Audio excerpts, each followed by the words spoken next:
Queridos amigos, queridas amigas, bienvenidos nuevamente a su programa Diálogo Abierto. Como siempre, es un privilegio y es un gusto para nosotros llegar hasta sus hogares, al lugar donde ustedes se encuentren, para estudiar la palabra de Dios, para extraer de ella mensajes que sean para beneficio nuestro y también para compartir con otras personas.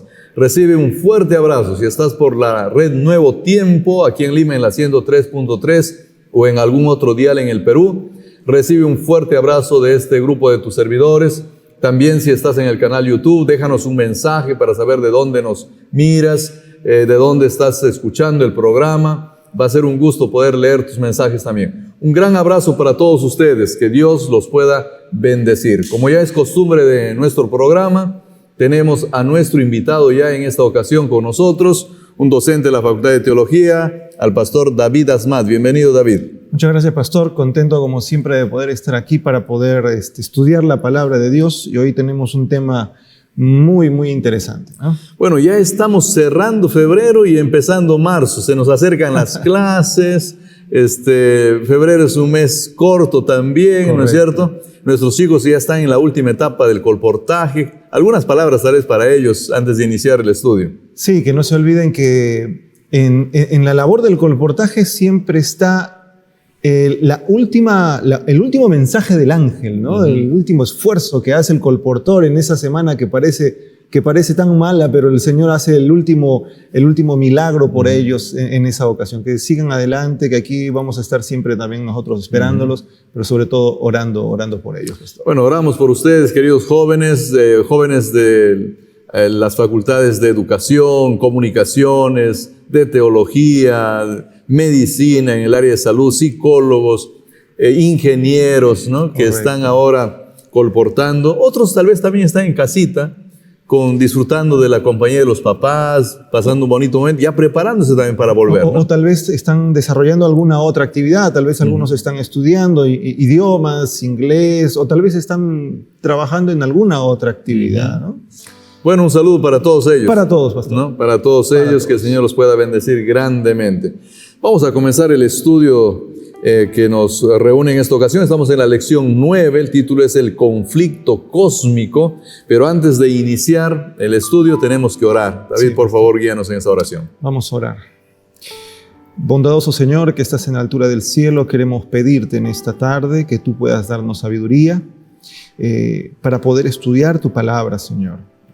Abre nuestras mentes, háblanos a través de tu palabra y que podamos comprender, Señor, el contexto en el que estamos viviendo y cómo es que este contexto nos hace seguros de estar más cerca de ti. En nombre de Jesús. Amén. Amén. Amén. El texto para memorizar, el texto central, es un texto muy conocido. Génesis 3:15 dice: enemistad pondré entre ti, la mujer, y entre tu descendencia y el descendiente de ella. Tú le herirás el talón, pero él te aplastará la cabeza. Ahí al inicio nomás ya da la impresión de que hay una pelea a muerte, ¿no? Porque uno muerde, el otro aplasta. ¿Qué es lo que vemos reflejado ahí en este pasaje? Bueno, pastor, estamos delante de un versículo que es considerado por muchas personas como el protoevangelio, ¿no? La primera promesa que se le hace a la humanidad de salvación, de esperanza, de misericordia. Y en este versículo lo que nosotros observamos es la lucha que vendría de aquí en adelante o que se prolongaría a lo largo de las edades, de los años, de los tiempos en este mundo. Ahora porque ese pasaje no da la impresión mucho a promesa, ¿no? Da más bien la impresión porque no dice, mira, te prometo esto, te prometo aquello. Básicamente dice, va a haber alguien que te va a morder y tú le vas a aplastar y más parece guerra que otra cosa. Parece guerra, pastor, pero eso es lo curioso, ¿verdad? Es lo curioso porque si es verdad, existe una trifulca, una pelea entre una persona y un animal. En realidad, estos dos elementos están describiendo realidades bíblicas en sí. La serpiente comúnmente representando a Satanás y la mujer comúnmente representando al pueblo de Dios, que es explícitamente mostrado a lo largo de toda la Biblia. O sea, existe una lucha permanente anunciada ahí en el libro de Génesis que de alguna manera es una buena noticia. Digámoslo de esa manera. ¿Por qué una lucha puede ser una buena noticia? Cuando usted dice eso, me hace reflexionar mucho en lo que a veces los padres hacen por los hijos. Muchas veces los padres han tenido que estar dispuestos hasta dar su vida en situaciones bastante complicadas por proteger a sus hijos. Acá nosotros vemos una figura muy similar. Cuando Adán y Eva cayeron, ellos estaban como desguarnecidos, desprotegidos, pero en su aparente poca protección que ellos tenían, aparece Dios para decirles o recordarles que ellos no estarán solos, sino más aún les va a dar la esperanza de salvación, la esperanza de perdón, la esperanza de resarcimiento, aún a pesar de que ellos pudieran haberse equivocado, y también decirles que aún a pesar de las luchas que puedan encontrar y el gestor de las luchas que venía a continuación, que era el enemigo, él iba a estar como un muro fuerte para poder sostenerlos. Es como que le dice, mira, ustedes perdieron el primer round, pero no se preocupen que yo vengo para ganar por ustedes. Perdieron una batalla, pero no la guerra, ¿no? No la guerra. Así es. Claro, o sea, ahí como que uno entiende por qué resulta siendo el protoevangelio, por qué resulta siendo la buena noticia, ¿no? Porque correcto, hay una lucha y claro, parece que casi nos noquean, ¿no? No, y nos dejaron en el piso, bien tendidos, pero la misericordia del Señor es la que agarró, nos levanta de la mano y nos hace estar de pie, aunque seguimos tambaleando a lo largo de nuestros días, a lo largo de nuestra historia, con muchos de nuestros defectos que podemos tener. Pero el Señor nos dice, bueno, esfuérzate y sé valiente. Esa es una constante, es interesante, es una constante. Pero la lucha, digamos, el esfuerzo y la valentía no radican solamente en la autosuficiencia nuestra. Radican verdaderamente en la manera en cómo nosotros decidimos apoyarnos en la promesa de un Salvador, que es lo que también destaca este versículo para nosotros hoy. Claro, porque una vez que nos dejan tendidos en el piso, como tú dices, en realidad aparece alguien y dice, mira, voy a pelear por ustedes, ¿no?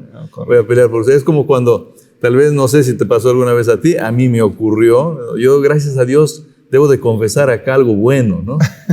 Yo nunca tuve la oportunidad de pelear con alguien, ¿no? Nunca me agarré, digamos, a trompadas con alguien. Claro.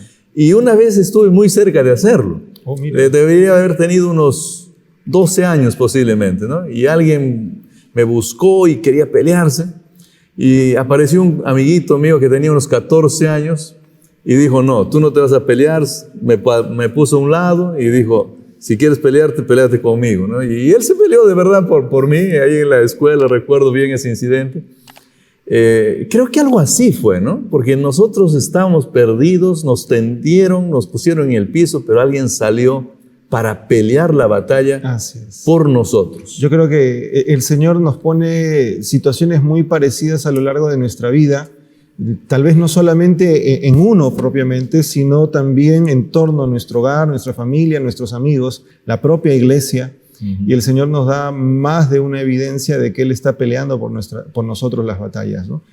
Hay algo interesantísimo que dice en ese sentido Éxodo, y es que el Señor siempre irá por delante de nosotros, peleará por nosotros, y nosotros, dice, tendremos que estar tranquilos porque debemos aprender a confiar, ¿no? Esto nos dice Éxodo 14:14, y es parte, digamos así, de nuestro avance en este expectar del conflicto que se libra en el universo y también en nuestra tierra. Ahora, esta lucha, trayéndolas, digamos, a la realidad actual, produce pues heridas, ¿no? Produce cosas malas en nuestra vida, no nos hace pasar buenos momentos, ¿no? Correcto. Y tal vez ahí está la explicación, y tal vez los textos bíblicos del Mateo 3 especialmente, nos ayuden a entender mejor esto, de por qué algunas personas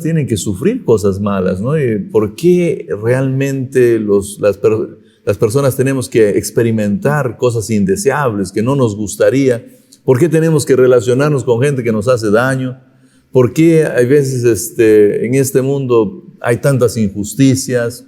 No todo es bonito, ¿no? Porque existe una lucha y entonces estamos en medio de la guerra, ¿no? Claro. Mateo 13, como usted mencionó, pastor, nos presenta un caso bastante curioso que tal vez nos puede enmarcar todo este proceso del conflicto, porque tenemos que entender algo: nosotros somos el centro del conflicto. Por un lado está Dios, por el otro lado está el enemigo, y ambos tienen una cosa en común: somos nosotros. Uno quiere generarnos un bienestar, pero el otro quiere destruirnos por completamente, pero nosotros estamos en ese centro.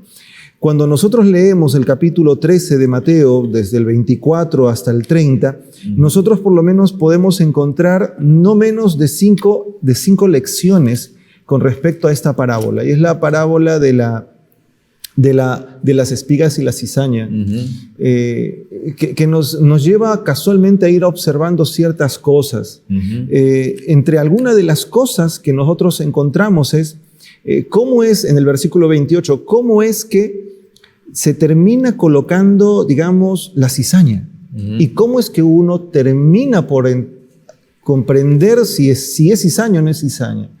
Y eso nos hace entender ciertas cosas. Nosotros podemos estar en la iglesia y algunos podemos ser trigo tal vez, y otros tal vez podemos ser cizaña. Nuestros ojos no lo notan, nuestros ojos no lo ven. Todo parece igual. Todos parecemos iguales, todos parecemos angelitos, pero el Señor sí conoce. Claro. Y el Señor dice algo en esta parábola, ¿no? Dice: vamos a esperar que crezcan más, que maduren más, que se den a conocer, para que cuando tengamos que cosechar, no maltratemos al que verdaderamente es justo, sino que arranquemos al que verdaderamente no lo es. En ese ínterin es más que obvio que vamos a tener roces con las personas, es más que obvio que vamos a tal vez observar situaciones bastante complicadas que nos van a llevar a cuestionar incluso nuestra fidelidad, ¿no? Señor, yo soy fiel, ¿por qué a mí me están pasando todas estas cosas malas? ¿Y por qué a él, que no es tan fiel, le están pasando cosas buenas? Y aquí uno tiene que ponerse a reflexionar, porque Mateo, el capítulo 13, habla de que el mal no es algo que en realidad haya existido de forma paralela con Dios, sino que el mal es algo que viene y es sembrado en el campo por un individuo, y lo menciona aquí en Mateo con nombre y apellido, que es casualmente el diablo, ¿no? O sea, el mal se inserta en lo que Dios ya tenía, ¿no? Correcto. Ahora, eso significa, David, porque acá estamos hablando de personas, ¿no? Estamos hablando de seres humanos. Significa que hay personas que son enviadas por el diablo, hay personas que son creadas por el diablo. ¿De qué tipo de personas estamos hablando? Mire, pastor, esa es una muy buena pregunta. Cuando nosotros retrocedemos un poco nuevamente al Génesis, en el capítulo 3, y nos ponemos a dar cuenta cuáles fueron las argucias del enemigo para hacer caer a nuestros primeros padres, es verdad que en primera instancia Satanás no utilizó a un ser humano para la caída del hombre completamente. Utilizó un animal. Y no es que el animal hablaba desde el principio, no era así. Y ahí vemos también el otro problema que se introduce de forma sutil, que es el espiritismo, que es casualmente las posesiones y todo lo demás. El enemigo toma esta serpiente, hace a través de la serpiente lo que él quiere. Y después, tristemente, cuando vemos a Eva caer por la seducción y el engaño, él utiliza a Eva también en ese momento como un instrumento para... ¿Qué trató de decirle? Que cuando el ser humano en realidad termina por colocarse en las manos del enemigo, resulta ser un instrumento de él, el cual puede generar mucho más daño de lo que si él mismo se hubiese presentado. Claro, la serpiente fue creada por Dios, Eva fue creada por Dios. Correcto. Pero el diablo al final acabó usándolos como instrumentos. ¿Qué es lo que puede ocurrir ahora? O sea, nacemos por voluntad de Dios, la vida nos la da Dios, pero podemos acabar hablando como la serpiente palabras que el enemigo quiere que hablemos. Correcto. Y ahora, eso no quiere decir de que el Señor haya creado o haya hecho una creación defectuosa. Cuando nosotros miramos el corolario del capítulo 1 del Génesis, en realidad vemos que Dios hace una evaluación retrospectiva de todo cuanto hizo y Él señala que todo era bueno en gran manera. Y eso nos debe dar garantía y seguridad que cuando el Señor creó a la pareja edénica y cuando el Señor creó incluso la misma serpiente, no la creó para este fin, digamos, demoníaco, sino que el enemigo se dio la potestad de poder cruzar ciertos límites y actuar en contra, pues, de nuestros primeros padres. Bueno, queridos amigos, el tema todavía está empezando, ¿no? ¿Cómo empezó todo esto? Es lo que vamos a hablar a continuación, porque ya hemos visto en este mundo existe un ser poderoso que incluso puede hablar a través de los seres humanos, porque lo hizo en el pasado a través de un animal. Puede usarnos como instrumentos y tenemos que vernos libres de esto. Pero ¿cómo inició todo esto? ¿Dónde empezó? ¿Qué es lo que ocurrió para que este gran conflicto, esta guerra se dé? Quédate con nosotros, volvemos en un instante.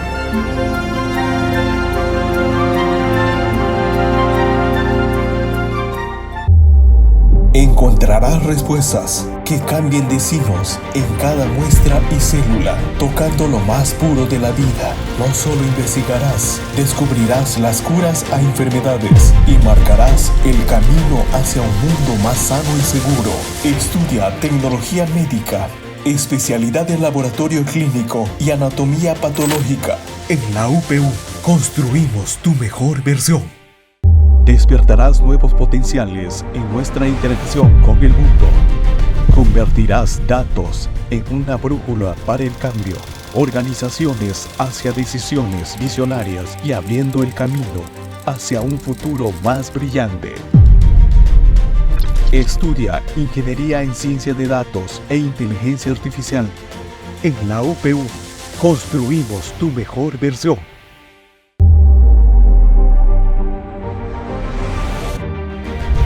Con visión estratégica, convertirás desafíos en oportunidades, diseñando estructuras donde la innovación y la precisión serán protagonistas.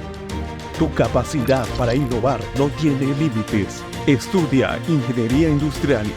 En la UPU, construimos tu mejor versión.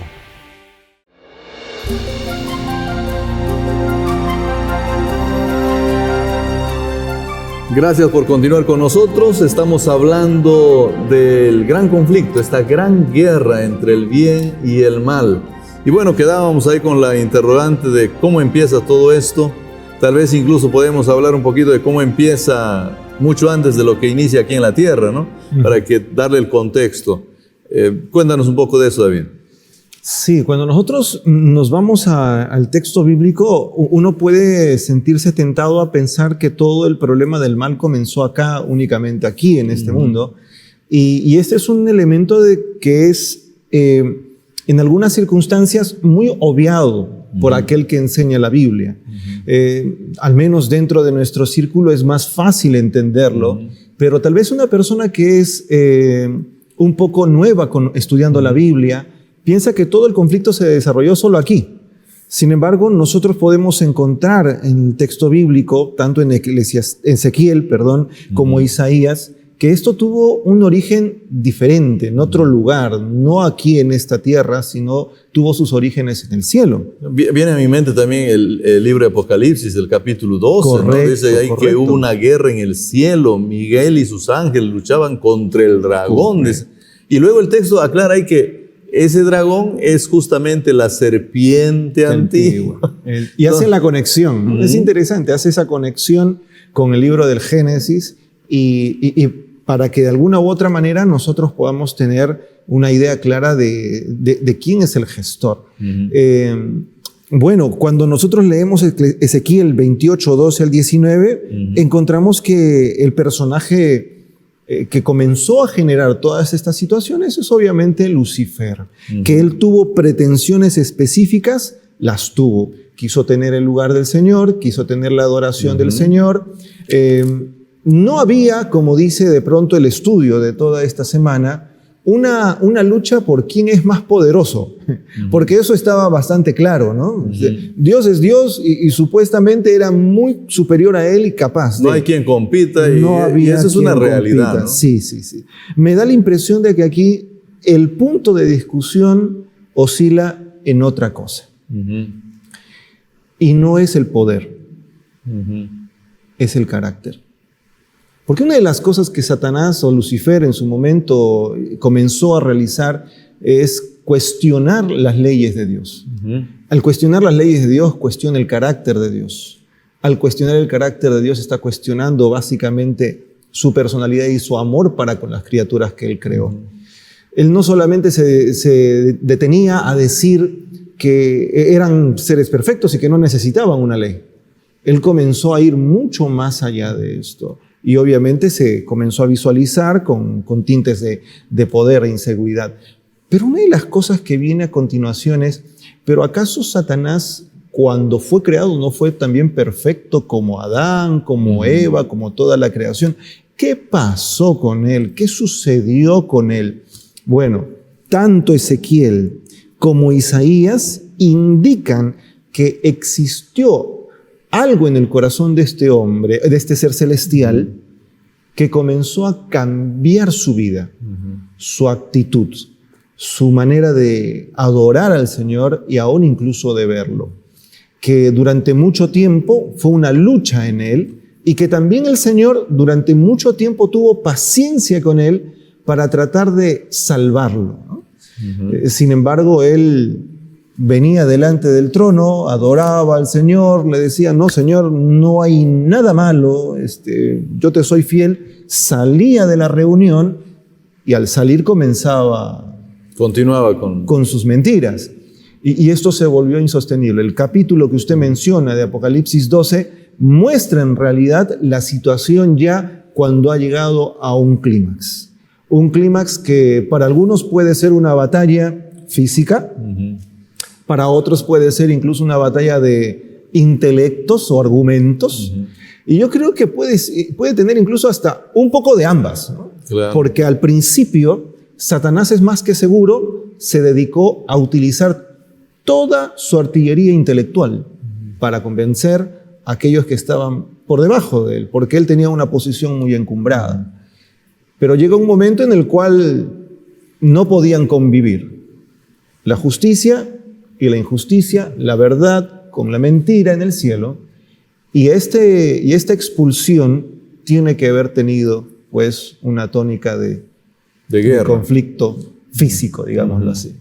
Claro, algo físico pasó porque son seres físicos, son seres que tienen un aspecto, tienen una estructura, ¿no?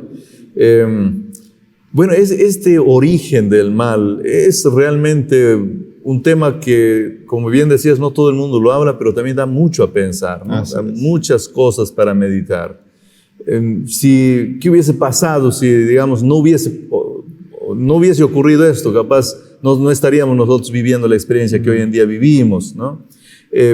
Ahora, también a veces nos olvidamos, David, de que no fue Lucifer el único que vivió esta experiencia, porque él no sale solo del cielo, ¿no? O sea, hay muchos otros que junto con él, ya sea por influencia de él o porque fueron mirando otras cosas, pero muchos otros también fueron transformados de seres angelicales que sirven a Dios en seres angelicales que ahora pelean contra Dios. Correcto. Es verdad. El mismo capítulo que usted mencionó hace un momento, Apocalipsis 12, dice que fueron arrojadas las 3/4 partes, la tercera parte del cielo. Y es un número impresionante. Si nosotros nos podemos a intentar calcular cuánto puede haber en el cielo, tal vez nos quedaríamos sorprendidos, pero la cantidad de seres celestiales que fueron expulsados junto con Satanás, fueron seres celestiales que en su momento, en su primera instancia, en realidad creyeron un discurso, ¿no? Un discurso tal vez de naturaleza hasta político, demagógico, ¿no? Que estuvieron embelesados por un ser que en algún instante tenía una posición tan especial que esa posición le daba cierta autoridad a sus palabras. Bueno, algunos señalan que antes de la caída, el Señor les había dado una oportunidad también a ellos, pero el enemigo volvió a persuadirles de que no iba a hacer nada igual delante de Dios, y eso pues generó que sigan todos con esa rebelión. Tú mencionaste algo del carácter de Dios también, mencionaste algo pero hablemos un poquito del carácter de este ser que comienza a tener este problema, ¿no? Nosotros, como bien tú lo has mencionado, no vamos a poder tal vez explicar cómo surge esto en el corazón de este ser, porque es difícil. Sería tratar de justificarlo capaz, ¿no? Porque diríamos, bueno, esta es la razón por la que surge esto, y sería medio complejo, porque el mal surge sin explicación, ¿no? El pecado surge sin explicación, no se puede explicar. Yo tenía un profesor, curiosamente nos enseñó una lección muy práctica de esto. A veces nosotros tenemos la costumbre de llegar tarde a nuestros compromisos, y estábamos llegando al salón, ya habían pasado 5 minutos y él estaba parado en la puerta. Llegamos al salón y comenzamos a tratar de excusarnos de nuestra tardanza, y él parecía que nos escuchaba, pero cuando callamos nosotros, él simplemente nos dijo: el pecado no se excusa, el pecado se acepta. Y nosotros otra vez tratábamos de justificar nuestra tardanza y decirle que mire el tráfico, mire que en la garita, mire que el desayuno y todas las cosas. Y él volvía a decir: el pecado no se excusa, el pecado se acepta. Y la verdad que después de un momento nos dimos cuenta que si nosotros tuviésemos que justificar nuestros errores, si tuviéramos que justificar el error de Satanás, de dejarse llevar simplemente por su ego, su orgullo, entonces en realidad estaríamos justificando la maldad. Claro. En realidad lo que correspondía ahí en la puerta es decir simplemente: perdón, disculpe, llegué tarde. Paso. Y no tratar de justificar lo que... Y nos ahorraríamos tiempo. Nos ahorraríamos tiempo, pero siempre nuestra mente nos lleva a justificar las cosas, ¿no? Así es. Bueno, pero ese es el problema del conflicto. La lucha entre dos poderes que no son iguales. Un poder es el creador del otro. Por lo tanto, ya es sumamente superior. Correcto. ¿Qué es lo que de alguna manera habrá habido en la cabeza de... no sabemos, pero trato de que imagines con nosotros acá. Sí. En la cabeza de alguien que yo sé que es mi creador, es mucho más grande, es poderoso, pero igual voy a pelear contra él, ¿no? Voy a tratar de ponerme en su lugar. Saber que no tienes ni siquiera un ápice de oportunidad, pero te pone en una situación de que tú crees que vas a ganarlo todo. Yo creo que Isaías describe algo muy curioso. Dice: Lucero, hijo del alba, Isaías 14, versículos 12 hasta el 15, dice: Lucero, hijo del alba, ¿cómo caíste del cielo? Fuiste echado por tierra, tú que abatías a las naciones, tú que decías en tu corazón: subiré al cielo, en lo alto, por encima de las estrellas de Dios me levantaré mi trono, en el monte de la reunión, al lado norte me sentaré, sobre las altas nubes subiré y seré semejante al Altísimo. Pero fuiste derribado hasta el sepulcro, al más profundo abismo. Yo creo que todo tiene que ver mucho con lo que había en el corazón de este ser celestial, y cómo es que él permitió que esto lo gobernara. Hay una declaración muy interesante con respecto al pecado y cómo éste se puede enseñorear de nosotros con la figura de Caín. Nosotros recordaremos que Caín mató a Abel, pero hay un momento en el que él podía haber evitado matar a su hermana si hubiera escuchado la voz de Dios. El Señor le dice a Caín, después de que ambos presentan sus ofrendas, Abel por un lado, Caín por el otro, Dios ve con buenos ojos a él, al de acá no, y podemos discutir por qué, pero el Señor le dice: ¿por qué ha cambiado tu rostro? ¿Por qué se ha demudado tu aspecto? El pecado está a las puertas. Lo personifica, le da un aspecto de animalesco y le dice: y si tú lo dejas entrar, se va a enseñorear de ti. Y es interesante porque esto mismo que sucede con Caín sucede también con Lucifer. Él da cabida a esto inexplicable que nosotros le llamamos pecado, y esto inexplicable se apodera de él. Y es lo que nosotros enfrentamos hoy en día como consecuencias de la maldad en este mundo. Cuando el corazón se dispone a aceptar las cosas del enemigo, en realidad comenzamos a caer en un terreno verdaderamente oscuro, dificultoso, del cual no podemos salir si es que no estamos dispuestos a reconocer nuestra falta y a buscar a Dios para que nos ayude. Sería como una semillita tal vez, ¿no? Que se siembra en el corazón. O sea, una vez que uno le da cabida al diablo, es como dejarle que siembre su semillita y esta va a comenzar a crecer y a producir frutos en abundancia, ¿no? De manera natural. Algo tiene que regarlo, pastor. Algo tiene que regar. Porque tiene que crecer, como usted menciona, de manera natural.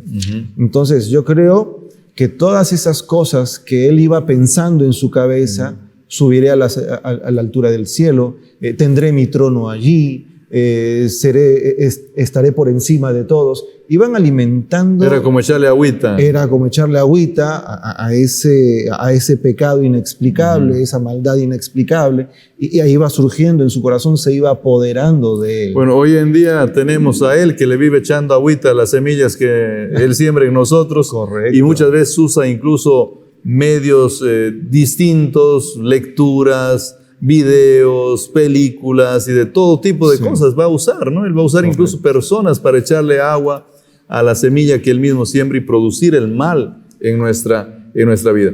En la experiencia del Señor Jesús, nosotros continuamos mirando esta lucha, este deseo del enemigo de Dios por sacar del lugar a Dios y ponérsele en el lugar. ¿Cómo vemos eso nosotros ahí? Bueno, nosotros encontramos varias veces que Satanás y Cristo se enfrentan aquí en esta tierra. La primera vez que encontramos una persecución encarnizada es cuando se intentaron matar, digamos, a los niños, ¿no? Herodes manda matar a los niños y vemos que el Señor libra a Cristo de eso, ¿no? Ahora, tú has dicho algo interesante, ¿no? O sea, en este mundo parece que llega el Señor Jesús y el diablo arremete con fuerza. El libro de Apocalipsis dice que va a perseguir al Hijo, va a tratar de hacerle daño y comienza desde su nacimiento.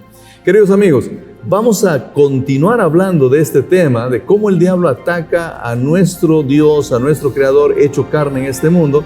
Quédate con nosotros, volvemos en un instante.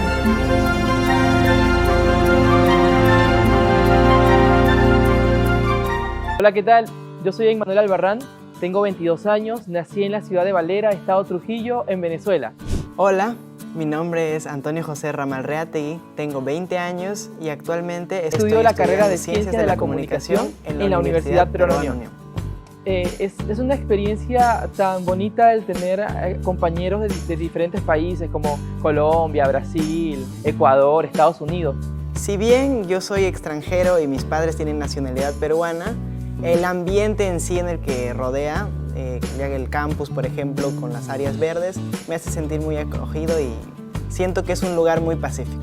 Pero también quiero comentarles que con los profesores es una relación muy bonita, ya que ellos, aparte del conocimiento que nos dan, también es el apoyo emocional y espiritual también que podemos obtener aquí en la Universidad Peruana Unión. Además, cuenta con un estudio de radio y una sala de diseño gráfico y edición audiovisual. Por otro lado, encontramos también la sala de prensa, donde redactamos distintas notas informativas para diversos medios impresos y también medios digitales. Cuenta con un amplio estudio de televisión que nos da las herramientas para nosotros poder producir nuestros programas de televisión. Un estudio fotográfico bien equipado donde pueden realizar distintos proyectos fotográficos, por ejemplo, fotografías artísticas, de retrato o también de productos. Si estudias Ciencias de la Comunicación, tendrás la oportunidad de hacer prácticas dentro y fuera de la universidad, cubriendo eventos sociales y protocolares de la universidad.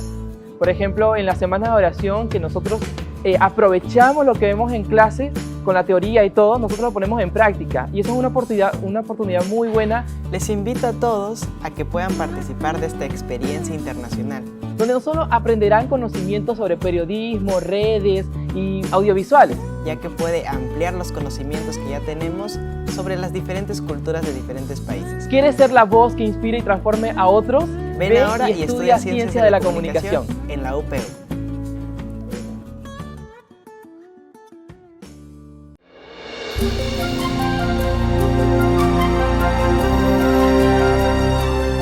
Queridos amigos, gracias por estar con nosotros, por quedarse en su programa Diálogo Abierto. Es un buen momento para compartir el enlace, para también compartir el dial de la Radio Nuevo Tiempo.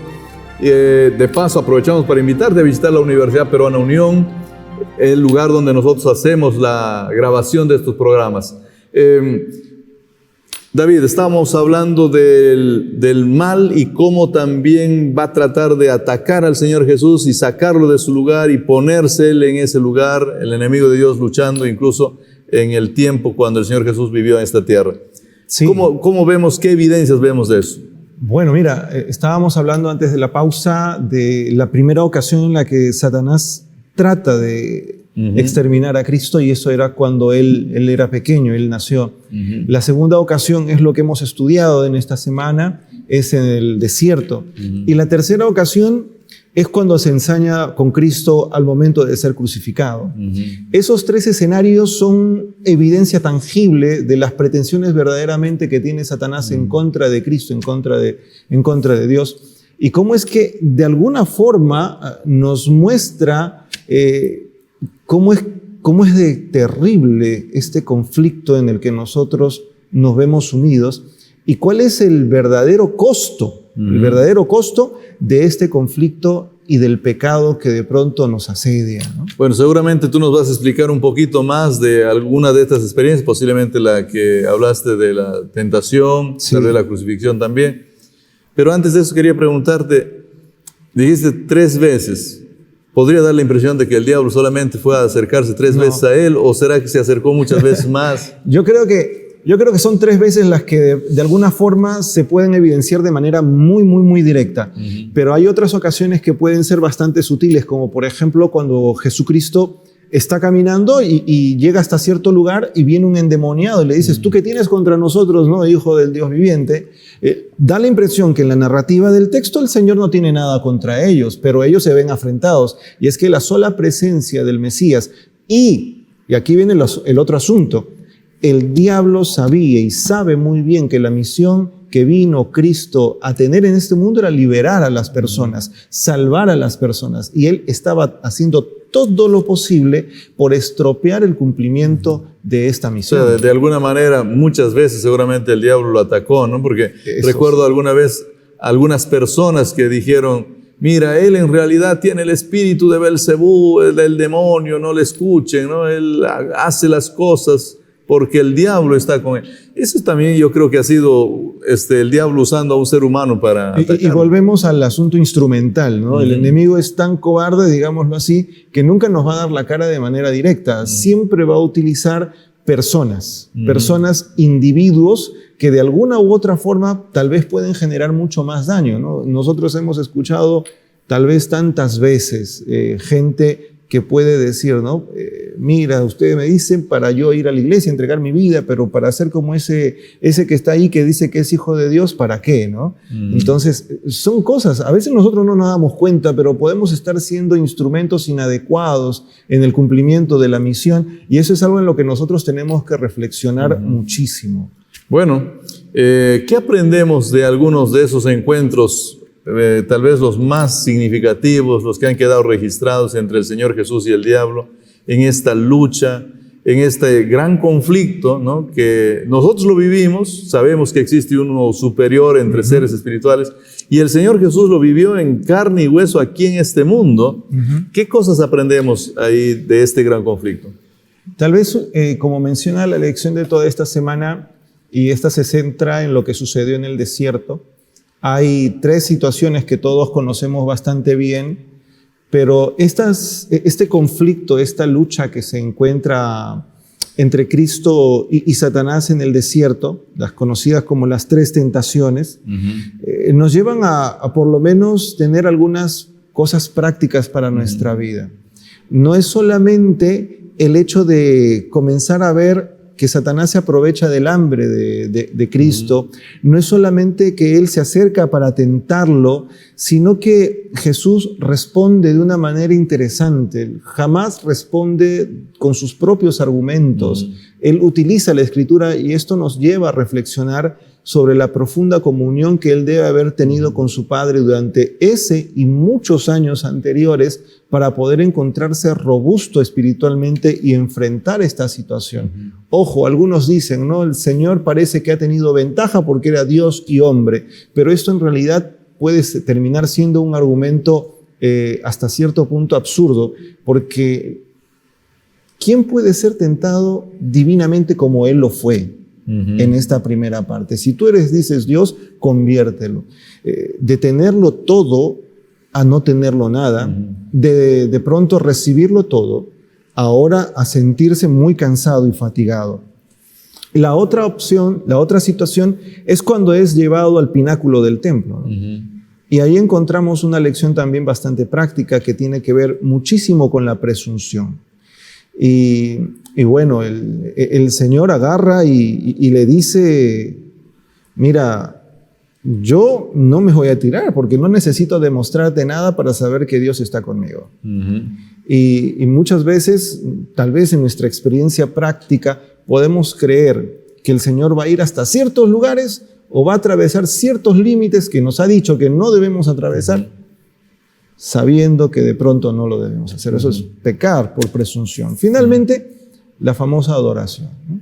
Nuestra adoración solamente le corresponde al Señor, pero nos hace recordar que a veces nosotros vivimos tal vez en un contexto tan consumista, tan materialista, lleno de atractivos. Cada vez este mundo se torna muy atractivo para las personas y las personas se entregan mucho a las cosas de este mundo, que el enemigo tal vez nos está diciendo de muchas formas, ¿no? A ver, adórame a través de esto, y sin saberlo podemos estar haciéndolo. Pero aún incluso en esas cosas el Señor le dijo que no.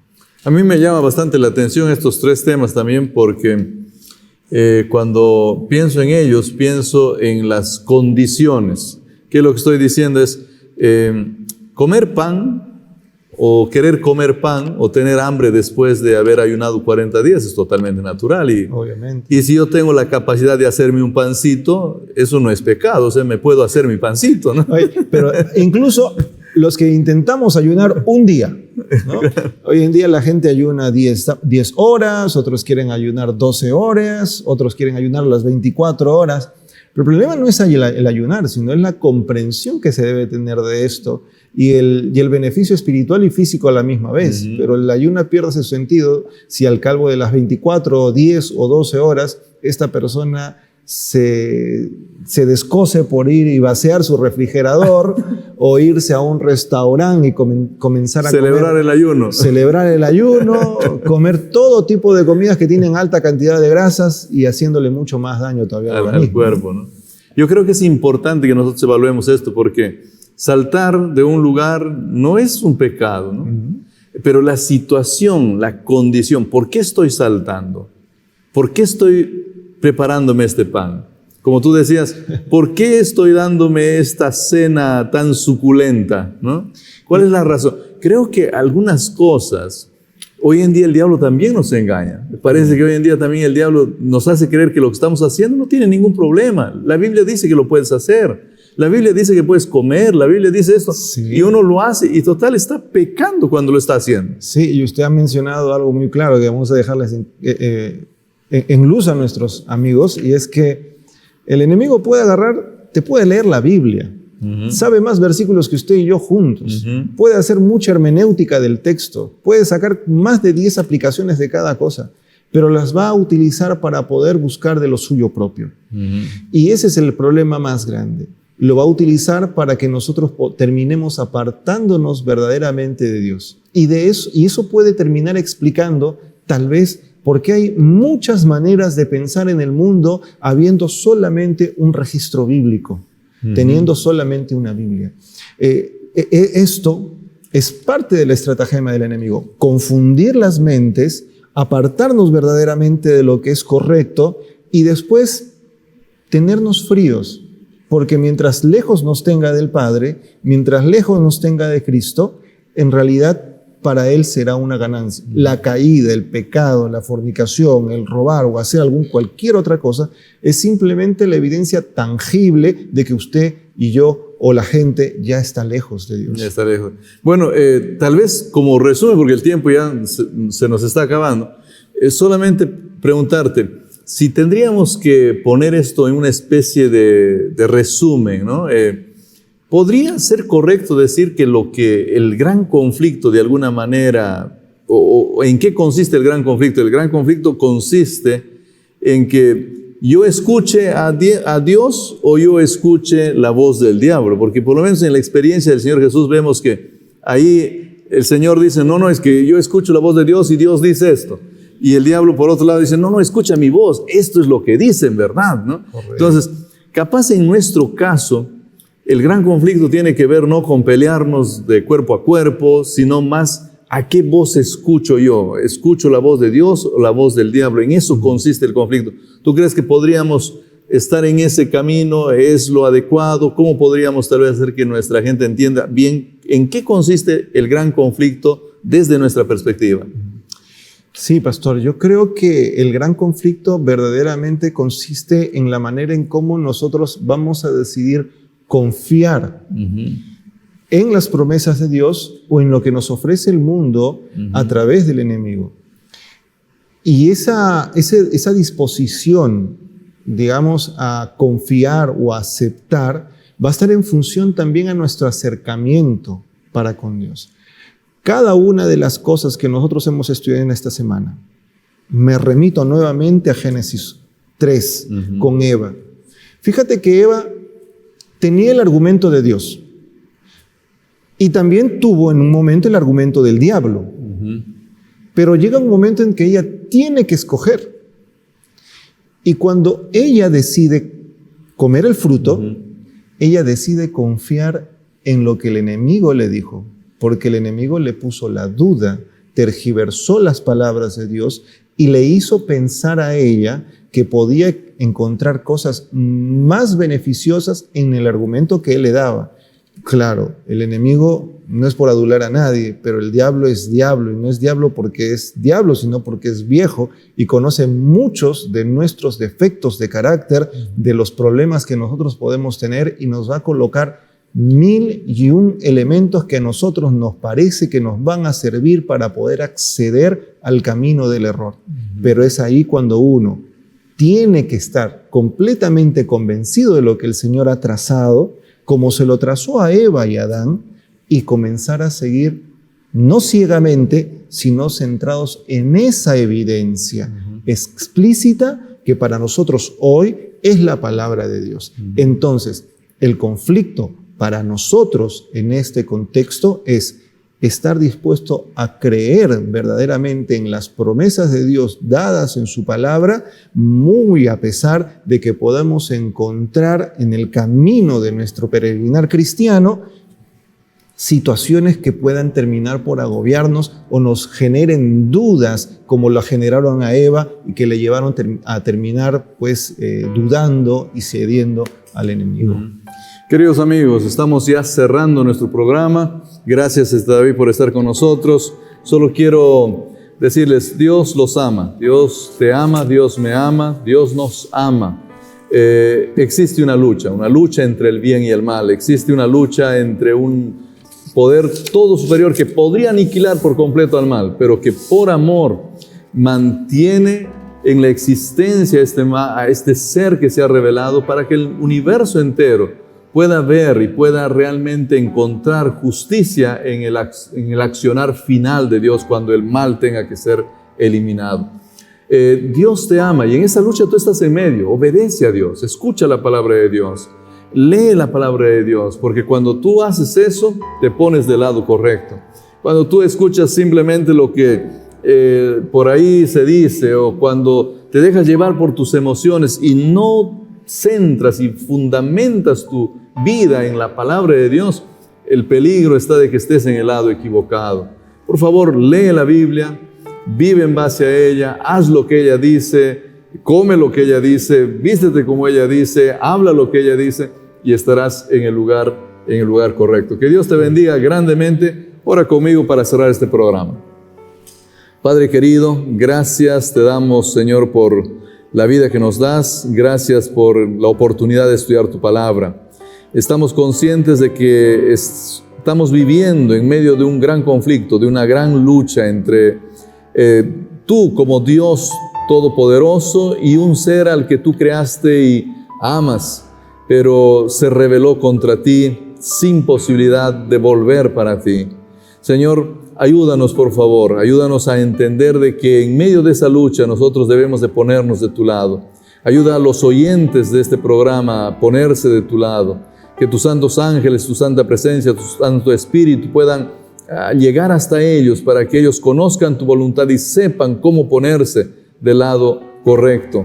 Quédate con todos nosotros, acompáñanos, Señor, haznos victoriosos en medio de esta lucha. Te pedimos eso en el nombre de nuestro Señor Jesús. Amén. Que Dios los bendiga. Este ha sido su programa Diálogo Abierto. Nos vemos la próxima semana.